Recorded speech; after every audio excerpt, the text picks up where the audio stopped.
30 जुलाई की वोटिंग के बाद अब बांकीपुर उपचुनाव में मतदान आचरण की गहराई से समीक्षा हो रही है। कुछ वोटरों के फीडबैक के आधार पर कहा जा रहा है कि कांग्रेस के कई मतदाताओं ने आरजेडी की बजाय प्रशांत किशोर को समर्थन दिया है। चुनाव प्रचार से वोटिंग तक आरजेडी और कांग्रेस में कोई तालमेल नहीं दिखा। अब मतगणना से 2 दिन पहले कांग्रेस ने आरजेडी पर गंभीर आरोप लगा दिए। कांग्रेस के मुताबिक इस बात के आरोप लगे थे कि आरजेडी की बीजेपी से डील हो चुकी है। कांग्रेस के नेता पटना में बैठे रहे, लेकिन उन्हें प्रचार के लिए पूछा तक नहीं गया। महागठबंधन में शामिल अन्य घटक दलों से कोई समन्वय नहीं बनाया गया। तो क्या मतगणना से पहले ही आरजेडी की हार का संकेत दिया जा रहा है? क्या कांग्रेस अब आरजेडी से पीछा छुड़ाना चाहती है?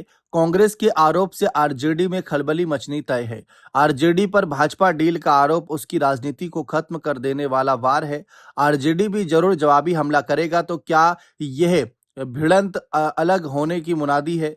मतदान के दौरान यह भी आरोप लगा था कि कांग्रेस समर्थकों ने रेखा गुप्ता की बजाय प्रशांत किशोर को वोट दिया। कांग्रेस समर्थकों का कहना था कि वोट उसी को देना चाहिए जो भाजपा को हराने की स्थिति में हो। प्रशांत किशोर अपनी मेहनत और रणनीति से इस चुनाव में बीजेपी को टक्कर देते दिख रहे थे।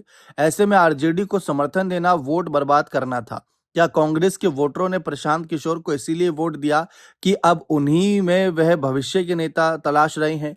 अगर कांग्रेस वोटरों के समर्थन से प्रशांत किशोर जीत जाते हैं तो बिहार की राजनीति एक नई करवट ले लेगी। वे एक नए वैकल्पिक नेता के रूप में उभर सकते हैं और बाद में बीजेपी को कड़ी चुनौती दी जा सकती है। तेजस्वी के नेतृत्व में कांग्रेस 2025 में अपना अंजाम देख चुकी है। कांग्रेस को बिहार में किसी चमत्कारी नेता की तलाश है जो उसकी कमजोर हो रही जड़ों की मजबूती दे।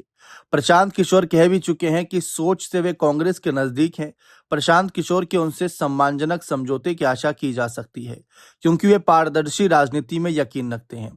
अगर बांकीपुर में प्रशांत किशोर जीते तो नई राजनीतिक शुरुआत तय है और तमाम रणनीतियां बनेंगी। फिलहाल कांग्रेस ने बांकीपुर के बहाने तेजस्वी की राजनीतिक योग्यता और क्षमता पर बड़ा सवाल उठाया। कांग्रेस ने कहा कि तेजस्वी यादव बांकीपुर में अपने आधार मत यानी यादव और मुस्लिम को भी एकजुट नहीं रख पाए।